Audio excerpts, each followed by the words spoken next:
Good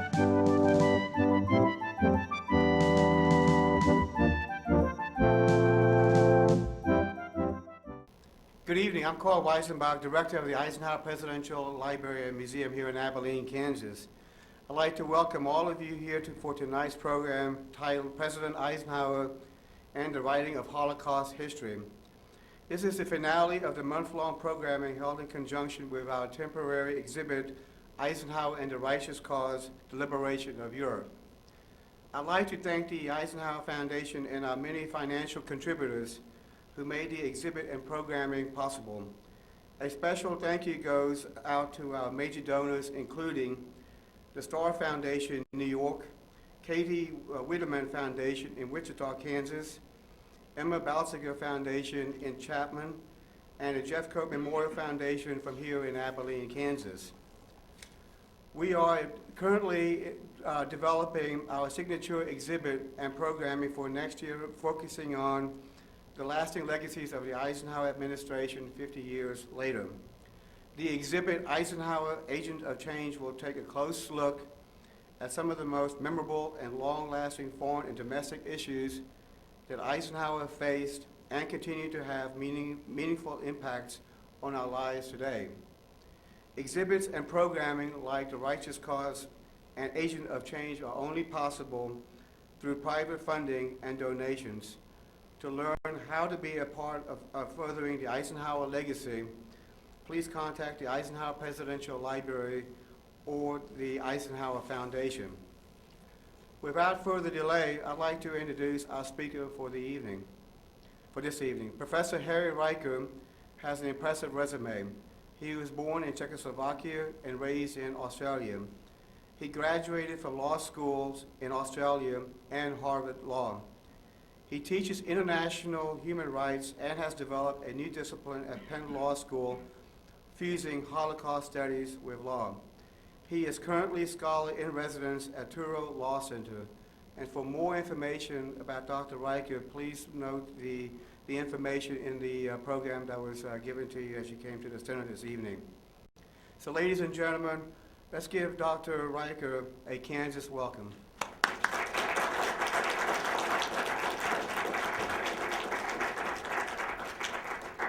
At the risk of sounding vaudevillian, a funny thing happened on the way over from New York this morning. This morning, I got on an aeroplane at LaGuardia Airport in New York City.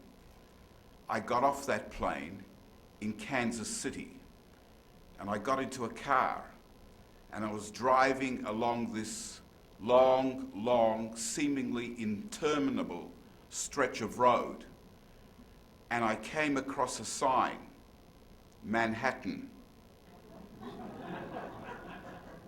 Why did I make a wrong turn? But I got here anyway. I really deem it a tremendous honor to have been invited to speak here tonight. Growing up as a kid in Australia, I had an intense interest in American politics. The first American presidential campaign, which I followed very closely, was way back in 1960 when I was a little kid. And I read James Reston's brilliant dispatches from the New York Times that were syndicated in Australia. And I read Theodore White's book, The Making of the President, 1960, which was great literature as well as great political reporting. But as a kid in Australia, I vividly remember Dwight Eisenhower as President of the United States. And I have to say that it's quite a moving experience for me tonight to be standing here in his presidential library and museum, having been invited to say a few words. I'm very grateful to Director Carl Weisenbach for the gracious invitation that he extended. I'm also very grateful to the Communications Director, Samantha Kenner, and her able staff, Linda and Stacy, who did such yeoman's work in organizing things and reeling me in. As I was driving along I-70, I kept calling Linda, please tell Samantha I have now passed Topeka. Please tell Samantha, and so on, just to make sure that everyone's mind was at rest.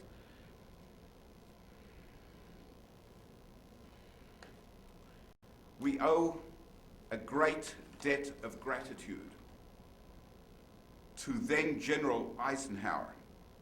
History owes him a tremendous debt of gratitude.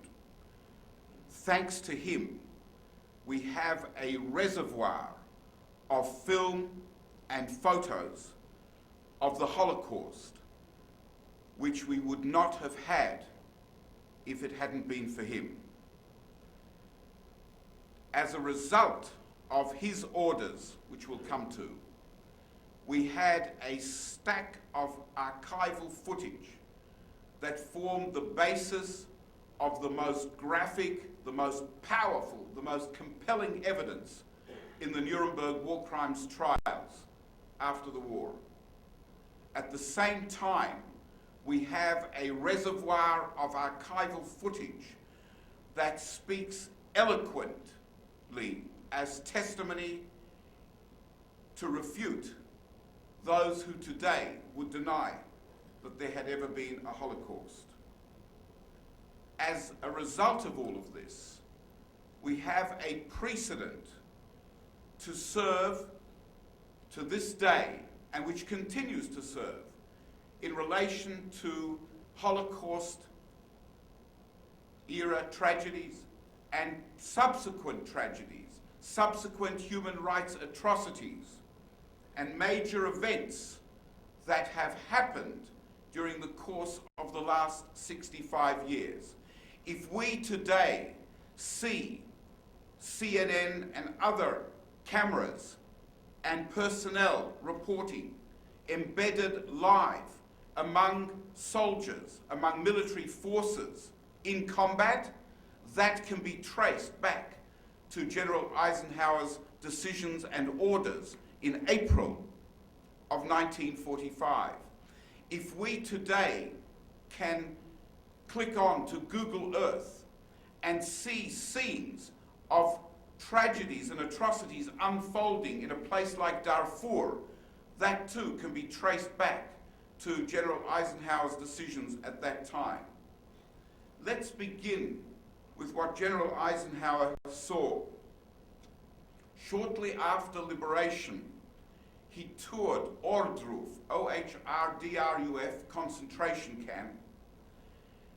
He had heard reports, graphic reports, about what had happened in concentration camps, but nothing that he had heard could in any way, shape, or form prepare him for what he was about to see. What he had heard about was nothing compared to the stark, harsh reality that confronted him. Eisenhower was very conscious that his actions at that point in history on a whole range of fronts would shape how World War II would be remembered and would have an impact on the conduct of future leaders. Ohrdruf was established in 1944. It was a forced labor camp. The people there were engaged in forced labor involved in railway construction. In late March of 1945, that is shortly before the liberation, Ohrdruf concentration camp had 12,000 prisoners. The soldiers who entered took one look at what was going on there, and it brought them to their knees. There was no apparent difference at Ohrdruf from an extermination camp. Prisoners there were worked to death, literally. Prisoners there who were worked to death were then disposed of by incinerators because it was a cost-efficient method. Cost-efficient and cost-effective. Before the liberation, some 9,000 prisoners from Ohrdruf concentration camp were sent on a 32-kilometer march to Buchenwald concentration camp because liberation and the impending threat of liberation created a panic among the guards. They wanted to evacuate as many people as possible, get rid of the evidence, so to speak. Those who couldn't walk were shot on a wholesale basis. The result was that there were hundreds of dead dead bodies lying around in various stages of decay. There were very, very few survivors.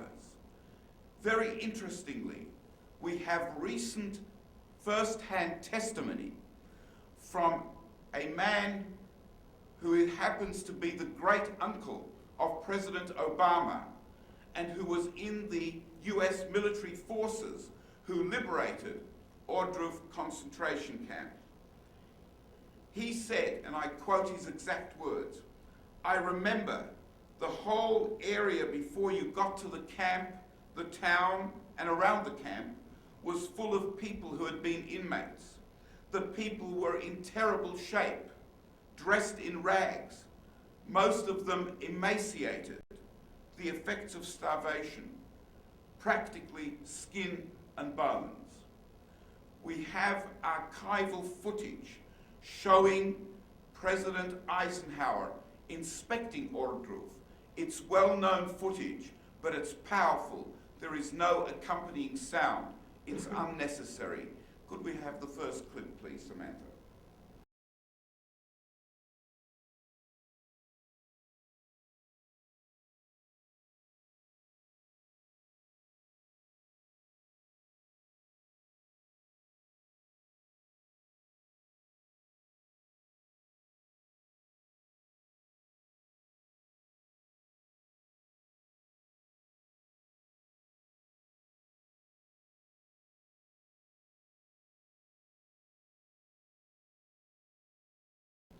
When he saw those scenes, the first thing President Eisenhower, as he later became, did was he ordered in army photographers and filmmakers, telling them, capture these scenes, because no one outside is ever going to believe what we're seeing here today.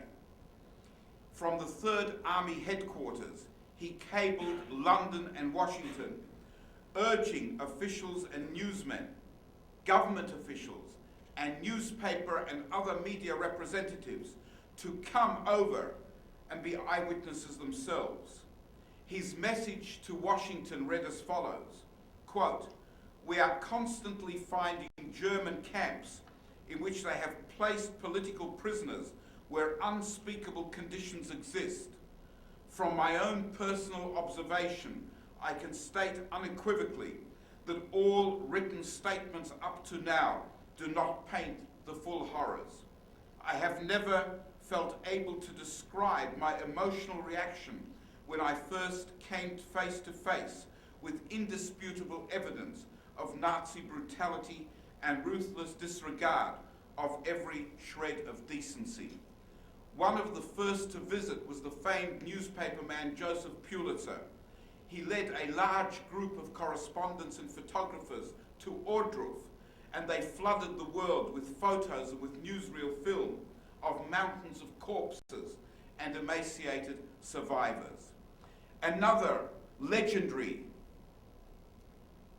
reporter, Edward Murrow, described the scene at Buchenwald over the radio. He led the CBS radio team over in Europe, and working under him, among others, was William Shirer, who was based in Berlin, who subsequently wrote his Berlin Diary and his classic masterpiece, The Rise and the Fall of the Third Reich. And between the two of them, they pioneered transatlantic radio broadcasts. This is Edward R. Murrow. I pray to you to believe what I've said about Buchenwald. I have reported what I saw and heard, but only part of it. For most of it, I have no words.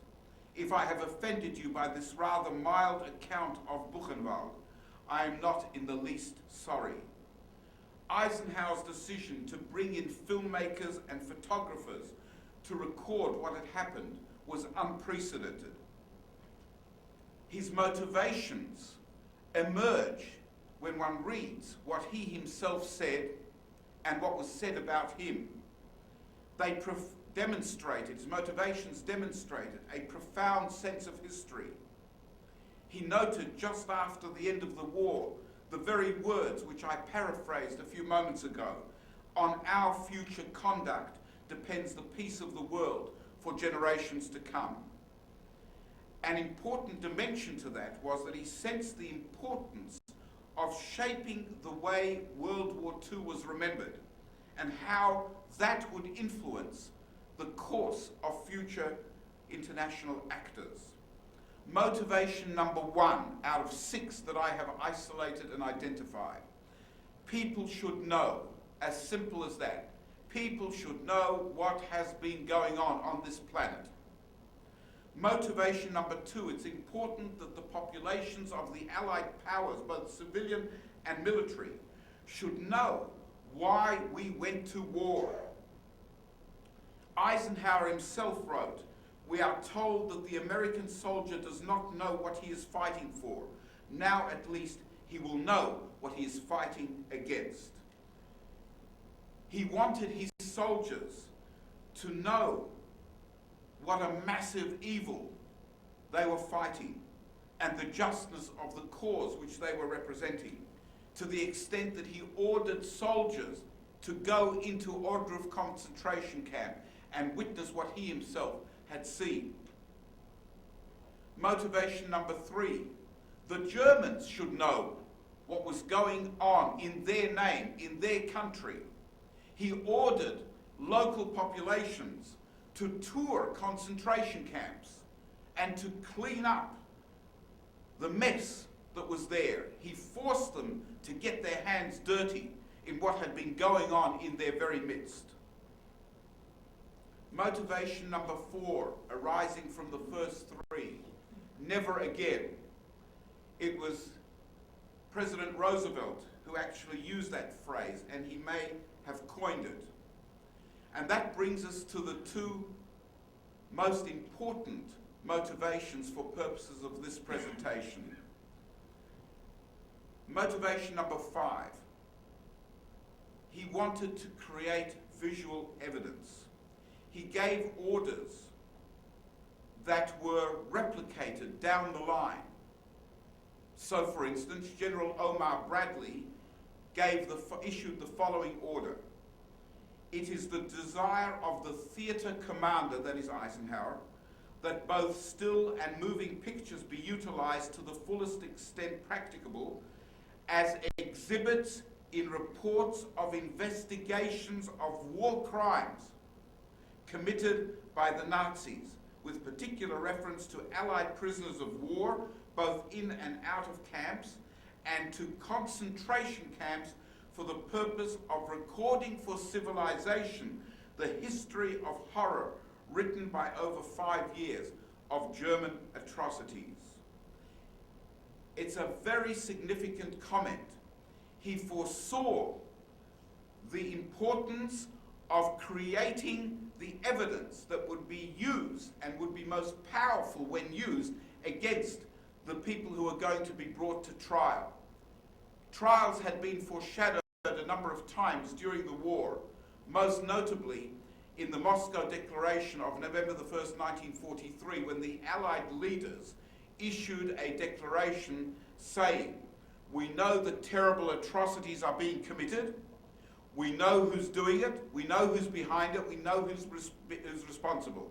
Be on notice that when this war is over, we will bring to justice those who are responsible." And here is Eisenhower thinking ahead to the war crimes trials and working to create the most powerful possible evidence, the visual evidence. Similar orders were handed down all over Europe. The result was that they yielded an important source of evidence for the Nuremberg trials. In relation to the evidence, there were 2 very important aspects to Eisenhower's contribution.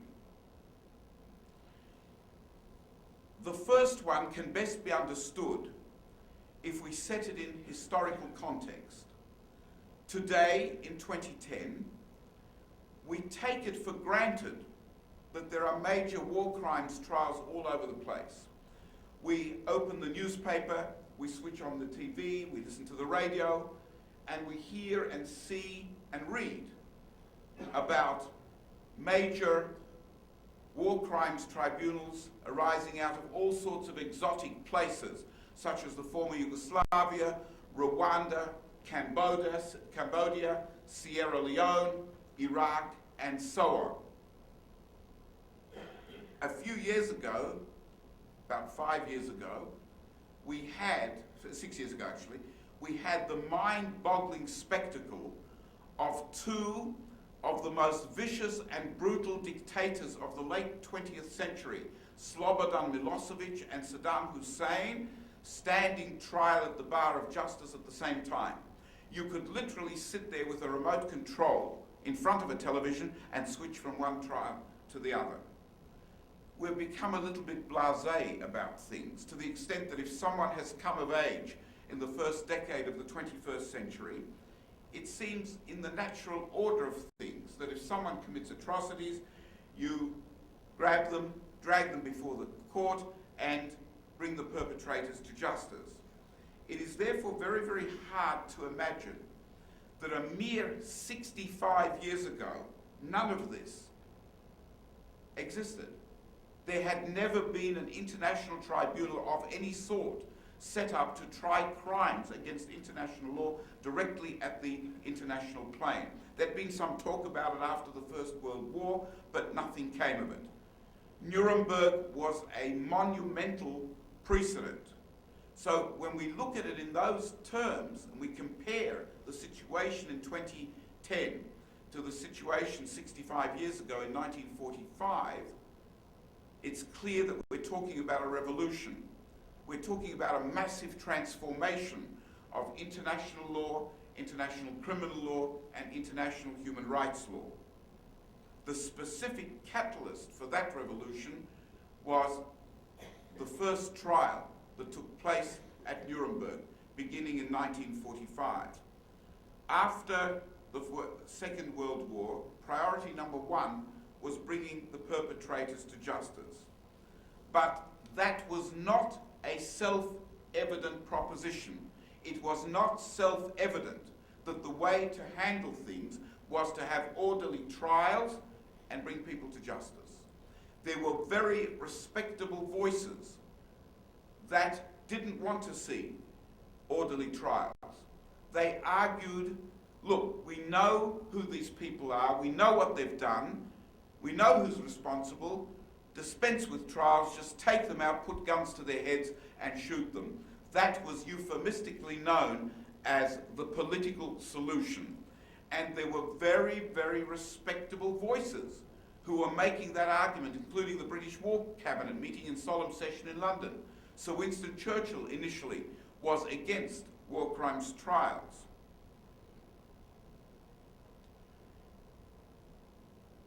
The main force in favour of orderly trials was President Harry Truman and Justice Robert Jackson of the Supreme Court of the United States, who stepped down from the court for a while to become the chief prosecutor at Nuremberg.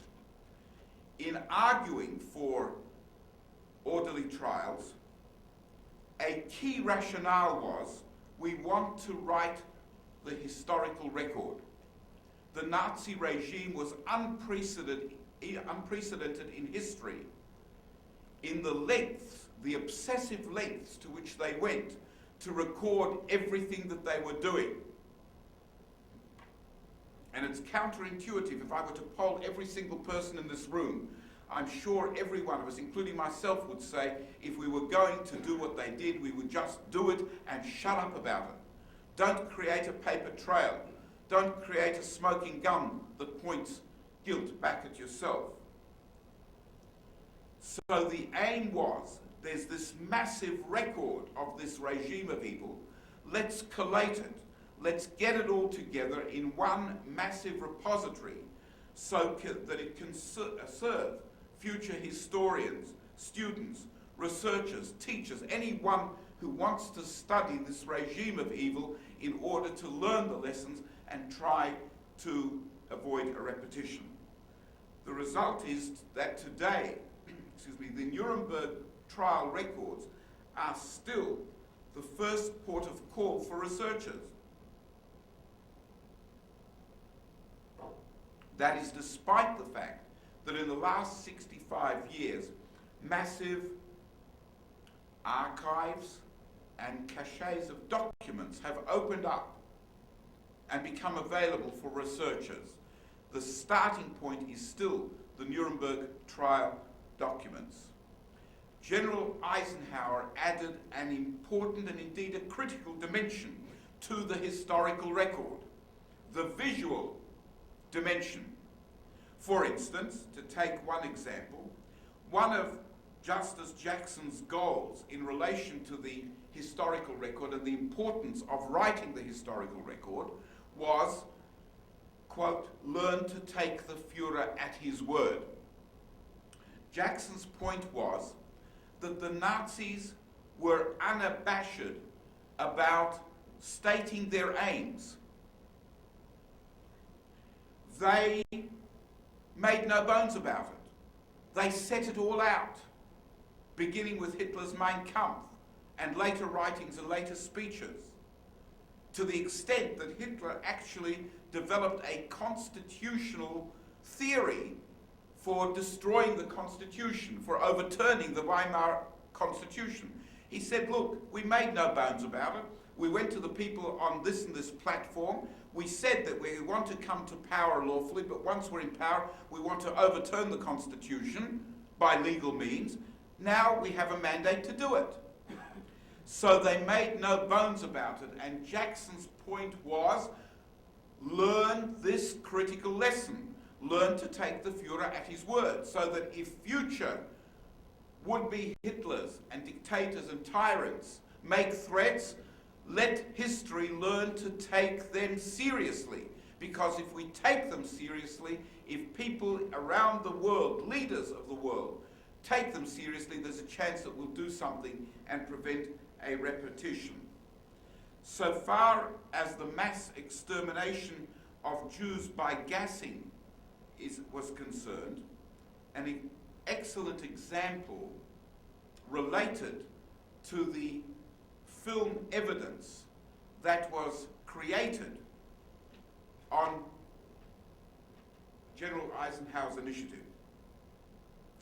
In Mein Kampf, Hitler writes, in relation to the German loss of the First World War, it's a pity that we didn't use poison gas on 15,000 Hebrews. If we had gotten rid of the, and I'm paraphrasing now, if we had gotten rid of 15,000 Jews, then the course of the war might have been very, very different, and Germany might not have lost. He blamed it on the Jews, but the important point is that in Mein Kampf he actually talked about using poison gas to kill Jews. Not, it is true, in the context of major killing centers like Auschwitz, Birkenau and others, but the principle of using poison gas to kill Jews was set out in Mein Kampf. The films and the photographs that emerged as a result of General Eisenhower's orders showed the evidence of this. And the lesson was very, very powerful, as we'll see in a few moments. Learn to take the Führer at his word. Hitler said, not a bad idea to use poison gas to kill Jews. Here is what he ended up doing. So Eisenhower played a very, very important role in the writing of the historical record because he added a very, very significant visual dimension to that historical record. There's a second very important aspect to the evidence that was created on Eisenhower's instructions, and it arises from the sheer power of the visual image, and particularly as evidence in court. Let's look at the visual evidence that was used in the main Nuremberg trial itself. The principal charge, so far as we're concerned, against the defendants at Nuremberg was crimes against humanity. Crimes against humanity, in brief, means atrocities on a large scale. Large-scale murder, large-scale enslavement, large-scale torture, large-scale inhumane treatment. Traditionally, we prove things in court in two ways: eyewitness testimony and documentary records. Both have their limitations, especially in the context of such horrors. Therefore, the prosecution showed films built in very, very significant respects on the films that were made at General Eisenhower's behest. The result was that it took the evidence in the Nuremberg trials, the main trial in particular, to a whole new level. The impact was stunning. The impact was electrifying. The audience was shocked. The audience broke down, some of them. Some of them cried. Some of them fainted. This was the first time that the world had seen film of the atrocities committed in Nazi concentration camps. Even the defendants sat in rapt attention. They were riveted, and in some of them it actually provoked emotions. Justice Jackson, in his opening statement, foreshadowed the impact of these films. Quote, "Our proof will be disgusting, and you will say, I have robbed you of your sleep." This is very disturbing, upsetting film. This is a clip of what was actually shown in court in the main trial at Nuremberg. Could we have the next clip, please, Samantha? Thank you. The slave labor camp at Nordhausen, liberated by the 3rd Armored Division, 1st Army. At least 3,000 political prisoners died here at the brutal hands of SS troops and pardoned German criminals who were the camp guards. Nordhausen had been a depository for slaves found unfit for work in the underground V-bomb plants and in other German camps and factories. Amid the corpses are human skeletons too weak to move.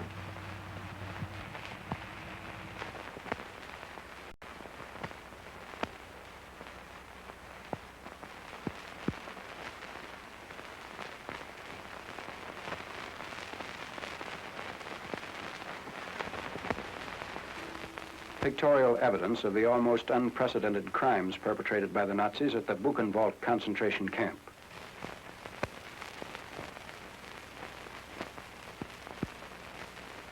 Nationalities and prison numbers are tattooed on the stomachs of the inmates. In the official report, the Buchenwald camp is termed an extermination factory.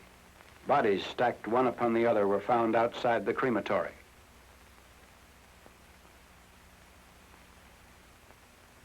The body disposal plant. Inside are the ovens which gave the crematorium a maximum disposal capacity of about 400 bodies per 10-hour day.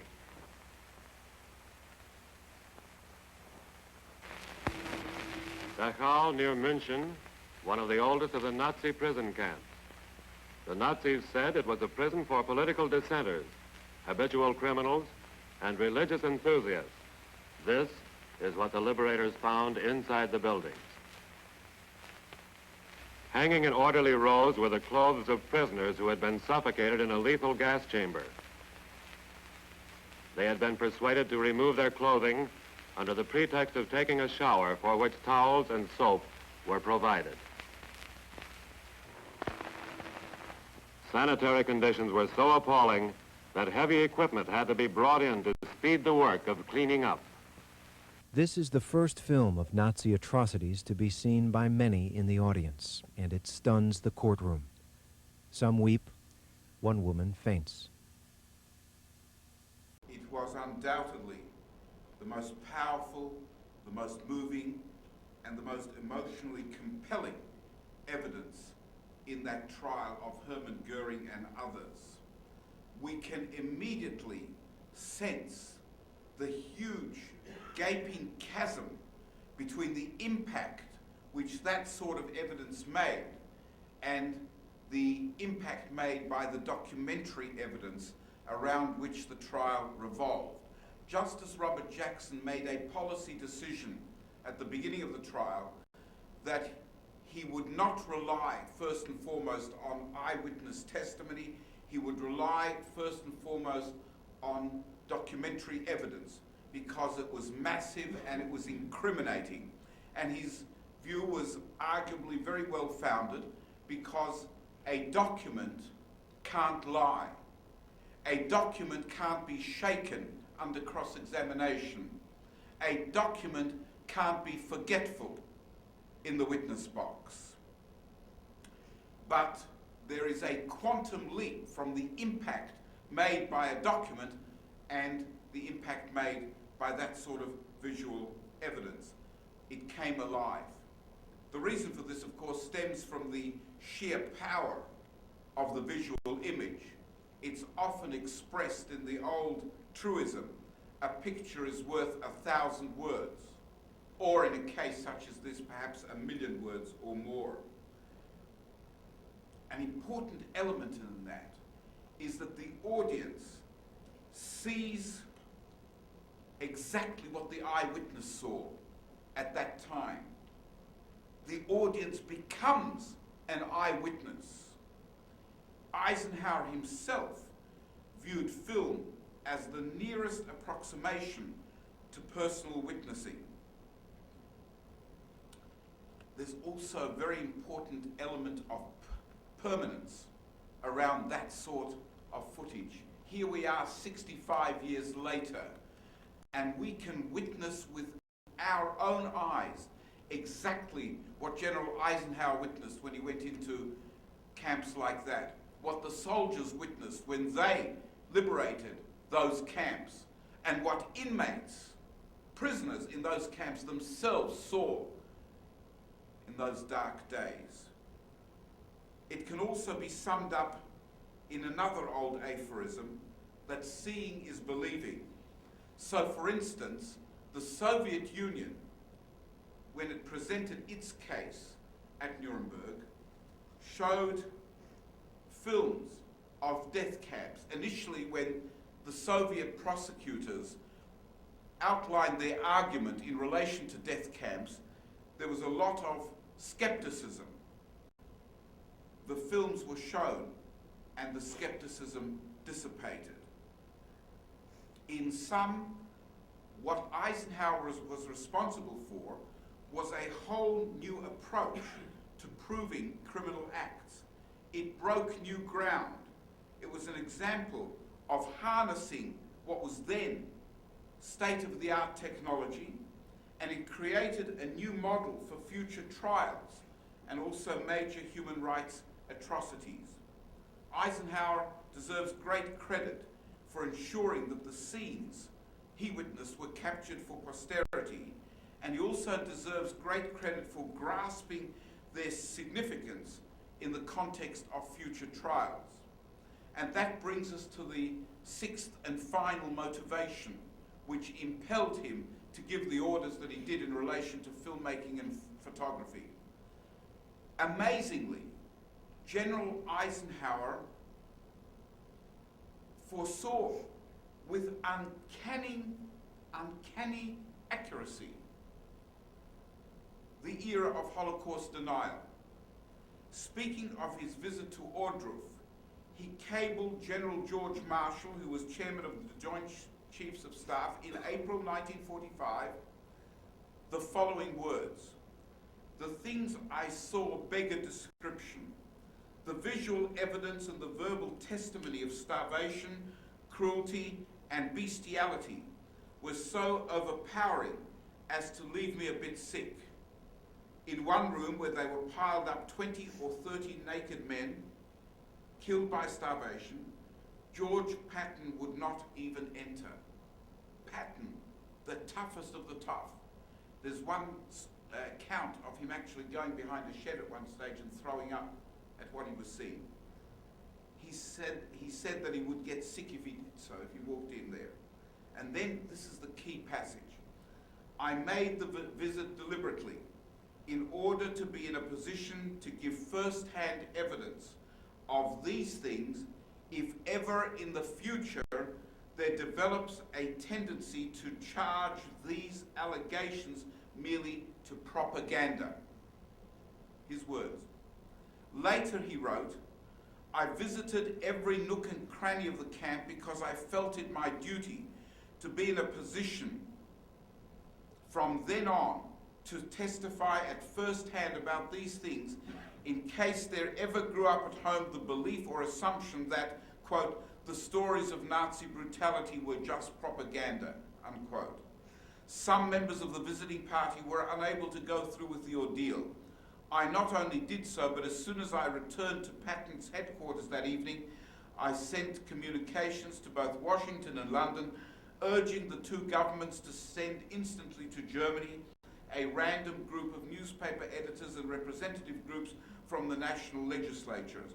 I felt that the evidence should be immediately placed before the American and British publics in a fashion that would leave no room for cynical doubt. The role of General Eisenhower and the film and the photographs made at his behest in relation to Holocaust denial really began in the main trial at Nuremberg,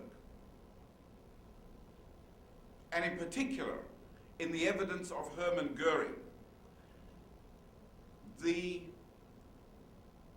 denial of the Holocaust has been traced back to 1947 and comments made in France at that time.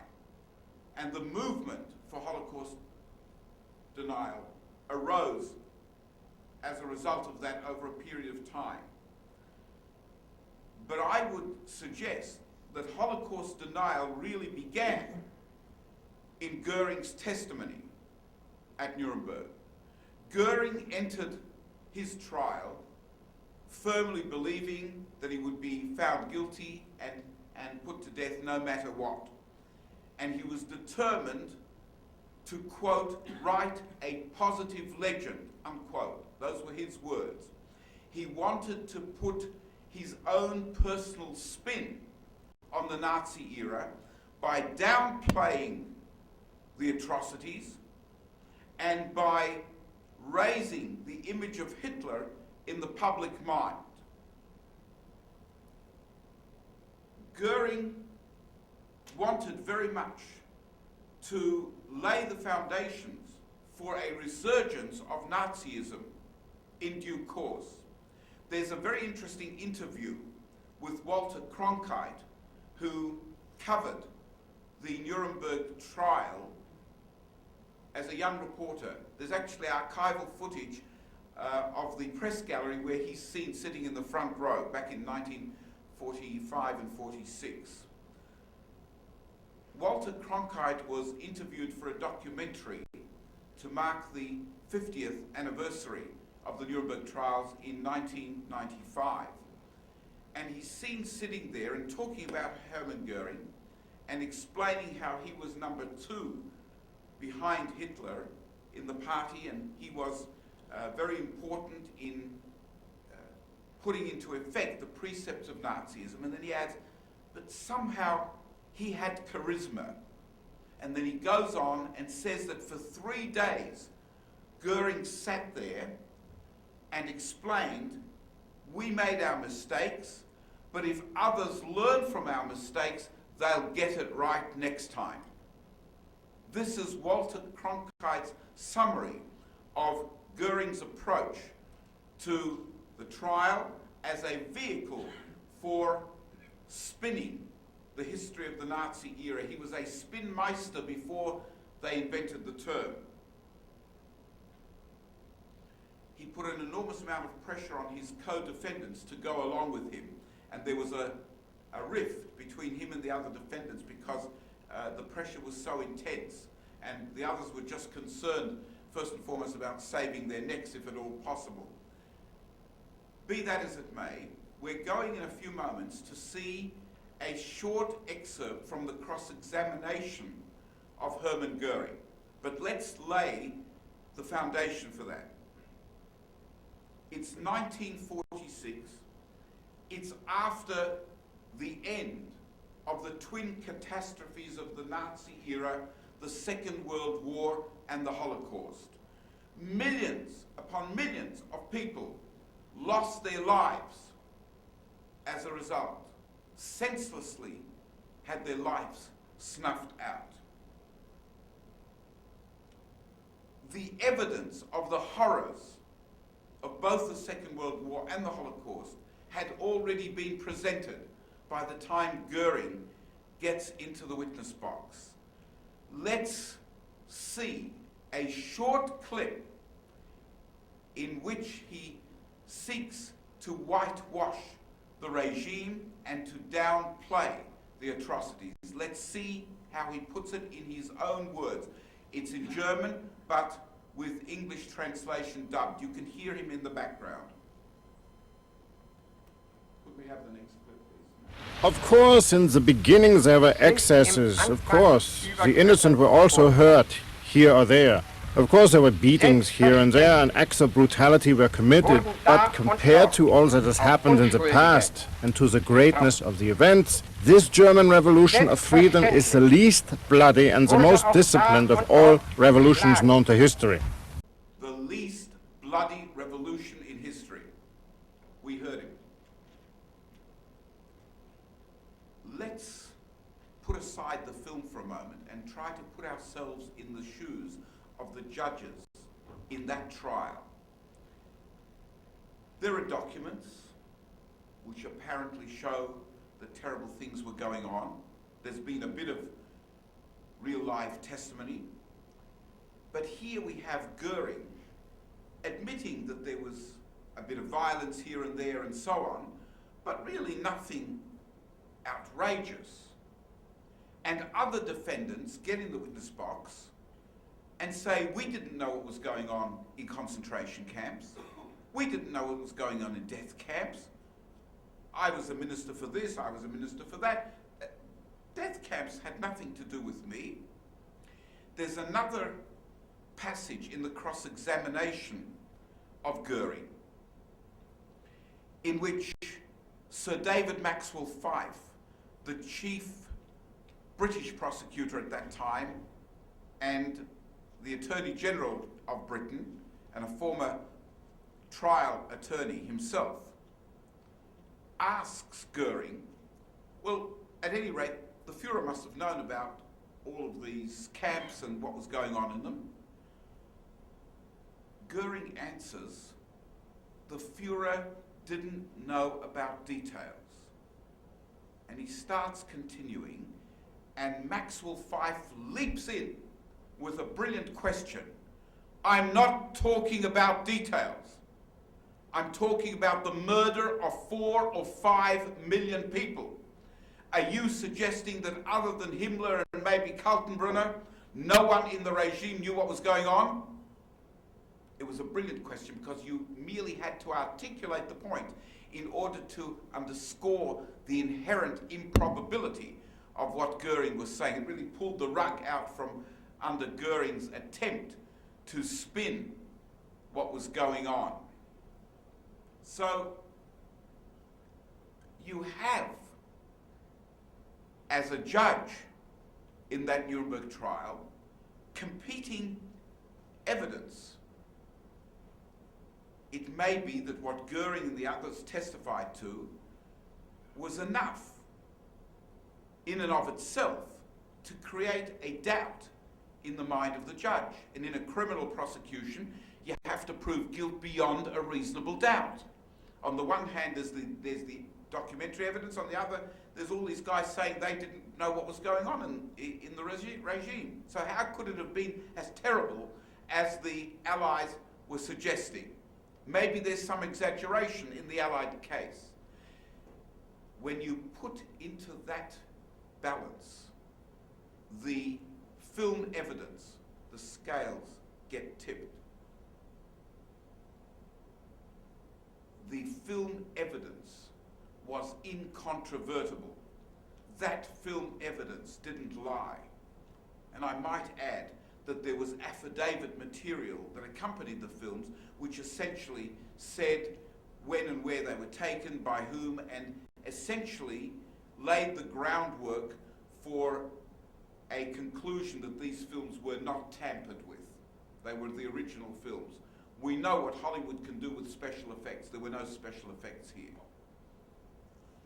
How much easier it was to debunk that sort of testimony by Goering, least bloody revolution in history, with the film and the photographs, the evidence that Eisenhower had insisted on creating.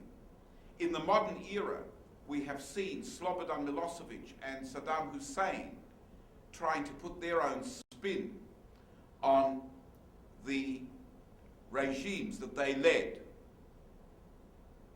Slobodan Milosevic was, in his trial, acutely conscious of the fact that he was playing to a hometown audience because his trial was being beamed live into his native Serbia.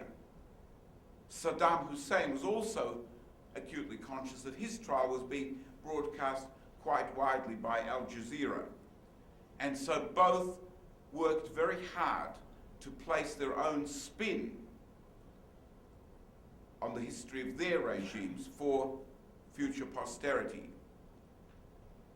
It's very, very interesting to speculate what a shrewd, cunning person such as Hermann Goering could have done in 1945-46 had he had available to him the modern paraphernalia of communications that was available to Slobodan Milosevic and Saddam Hussein, with worldwide satellite TV networks. In the work that I have done on General Eisenhower's role in creating and helping to create the film and photographic record of the atrocities of the Nazi era, I've developed a tremendous admiration for him because I've seen phenomenal qualities of far-sightedness. If he could say in April 1945 that there may come a day when people put this down to propaganda, that's extraordinarily far-sighted. Today we are here 65 years after the Holocaust. There are still survivors among us, dwindling sadly in numbers, but nevertheless among us, and people still deny that it happened. Far-sightedness and his sense of history, his appreciation of the impact of visual evidence in important trial proceedings such as those that were conducted at Nuremberg. We owe him a tremendous debt of gratitude. History owes him a tremendous debt of gratitude, not only for what he did and the qualities that he showed, but all that has come out of that over the last 65 years. And we've seen some examples of that in the last little while. I'm very happy to answer questions.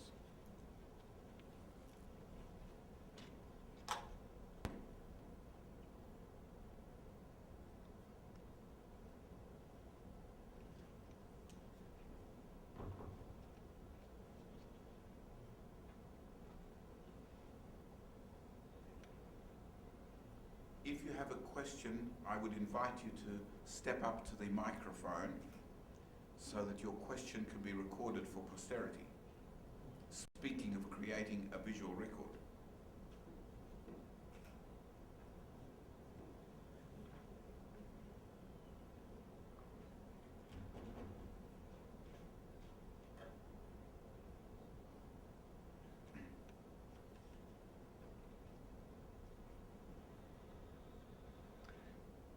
You have made a strong case for making sure the data is available so people can know what has actually happened in the world. In this context, I wonder if you have any thoughts regarding the recent WikiLeaks releases.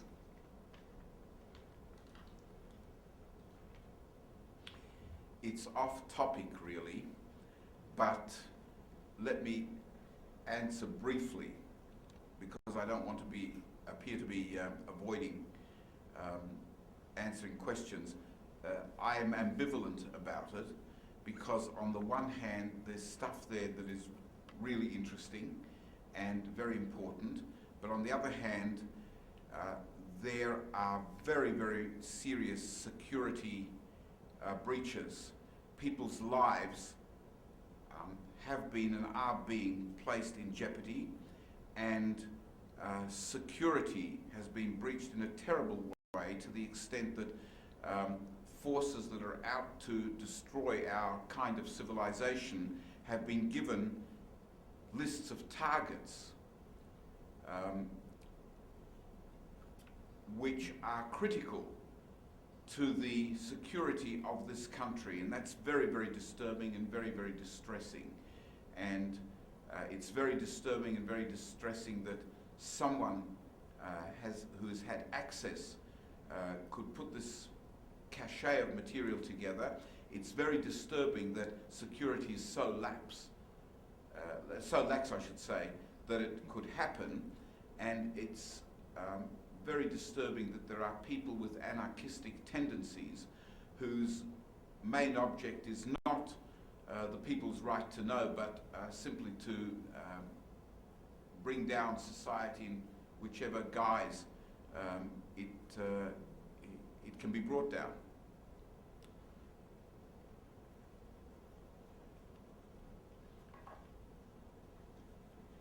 You won't find General Eisenhower's dispatches on WikiLeaks.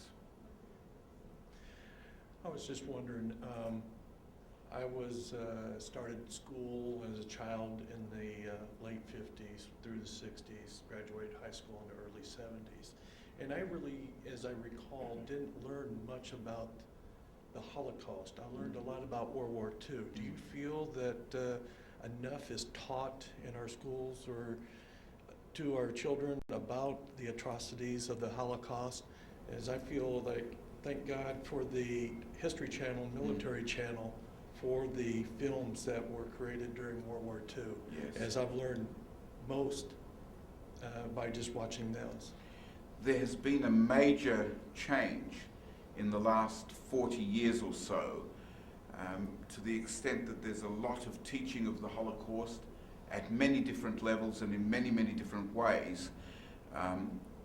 The world started to take an interest, and at the same time survivors started to open up and talk.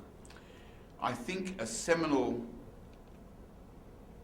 change came about with the Adolf Eichmann trial, which was broadcast around the world. I remember as a kid watching it in Australia and being riveted by it, and it brought to the attention of whole new generations something of what had happened, and it coaxed a lot of Holocaust survivors out of their shells, and they started talking and writing and recording their memoirs. There's a huge amount of Holocaust education that goes on today. It is frightening how little is still known about the Holocaust among school children. I was talking with Director Weisenbach before about how many school children come through this facility every year. It's heartening, because when they come through here and they learn something about General Eisenhower's role in the Second World War and in the Holocaust, then they take those lessons away with them. These are the generations that have to be taught, because that's where the future lies. I find it distressing how uneducated generally students of this era are. I did a stint a couple of years ago as scholar in residence at Kean University, K-E-A-N University in Union, New Jersey, and I taught both graduate as well as undergraduate courses.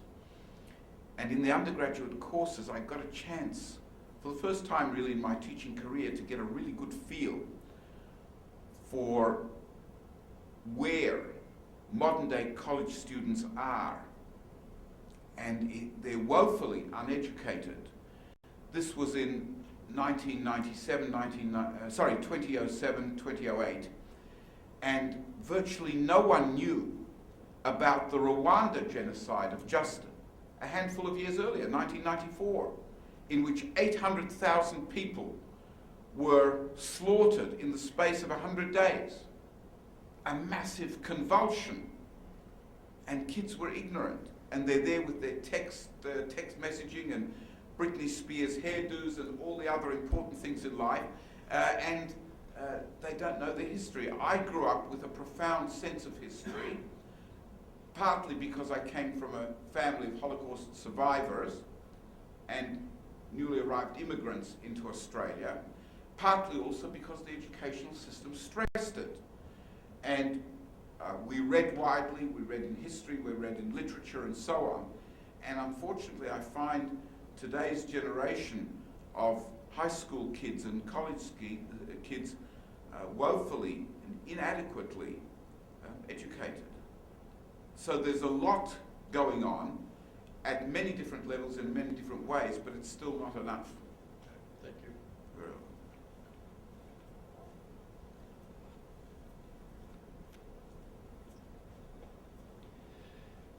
History is full of some interesting what-if scenarios, and that's part of the fun of talking about it sometimes. At the time when General Eisenhower was the theater director in Europe, what if he hadn't been allowed to visit the site that he did? Is there any evidence to suggest that anybody else would have had the foresight or the vision to document what had gone on if he hadn't been able to visit those sites? Well, the first thing I can say is if he hadn't visited Ohrdruf, etc., one thing for certain is I wouldn't be here tonight. I don't know. There were three very great generals directly under Eisenhower in the US forces, and then there were outstanding figures in the British forces and other forces. When you get people such as Omar Bradley and Patton, and there was a third one whose name escapes me for the moment. I'm sure someone here will remember it. Who was the third great general? Omar Bradley? I don't know. But I suspect and I hope that someone else would have had the sound instinct to do something along the lines of what Eisenhower did. That's all speculation, and it's tantalizing to speculate. What we know for sure is that Eisenhower did it. And looking back now with the benefit of the hindsight of the last 65 years, we can see embedded in his comments extraordinary perceptiveness and farsightedness, and it's this sense of history that I admire so much.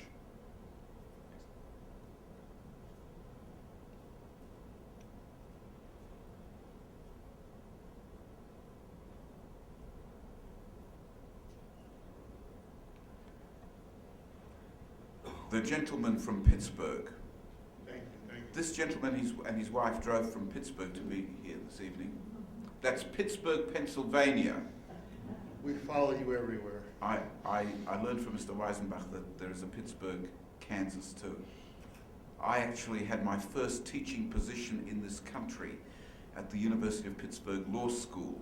I was straight out of graduate school here in the United States, and I had a wonderfully happy period in Pittsburgh, Pennsylvania. Now I forgot my question. Listen, that was the aim of my filibustering. Are you aware, or anyone else here in the archives, of Eisenhower mentioning his experiences later on while he was president in any of his writings or political statements where Yes. these experiences came up again? Well, some of the quotes that I read were actually from his memoirs later on. I'm not aware of him incorporating comments in presidential speeches and the like. I suspect that with the extent of the research that I've done, I would have turned up something had there been something there. But if someone knows something to the contrary, I'd be most interested to learn of it myself. But it's certain that his experience shaped his thinking and his character and his personality after that. I raised a question because there's a sense that many people, survivors themselves, did not talk about what happened. And really, like you said, in the 1950s, there was very little discussion Yes. publicly about what happened. I just wonder, himself as political leader of the United States, whether even in informal discussions or other people's diaries, if this ever came up. Holocaust victims were largely silent in that era. A, they had been traumatized into a silence. B, they were desperately trying to rebuild their lives in a new country without a language, without financial support, and so on. And they wanted to put bread on the table for themselves and their newly growing families, and that occupied that occupied them very, very fully. There was also, among some survivors, a sense of shame, because younger generations who knew what had happened couldn't understand how people had submitted to go to their deaths like sheep to the slaughter. That was the image of Holocaust victims. And it was the Eichmann trial that brought a lot of people out and started getting them to talk about a different side, and many different sides, of the Holocaust. And it was well after the Eisenhower era that people started opening up. The 1970s was very, very important in a whole lot of respects. There's a very interesting book by a professor at Rutgers University called While America Watched, and it's about how the Holocaust has been treated over the years in television. And a lot of us remember that famous mini-series, Holocaust, which provoked a huge amount of discussion and an awakening in this country. But there were many other examples in that book. It's a wonderfully well-researched and well-written book, While America Watched. The name of the author will come back to me. I had the pleasure of meeting and working with him a while ago. Thank you. Welcome. You can Google it. I'm sure it's in stock at Amazon.com. Ladies and gentlemen, it's really been a pleasure and a privilege. I thank you for welcoming me into your midst.